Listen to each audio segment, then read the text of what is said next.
So I would like to tell our sister to please felicitate them with a gamosa. Alang litung hello, bilitung kacapapon, eknong selai katipen, obon tirong hangpi, blue bands.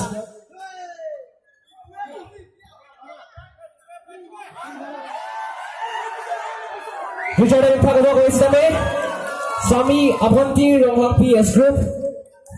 They are all the way from Selai Kati number 5. So thank you very much indeed for your time and courtesy.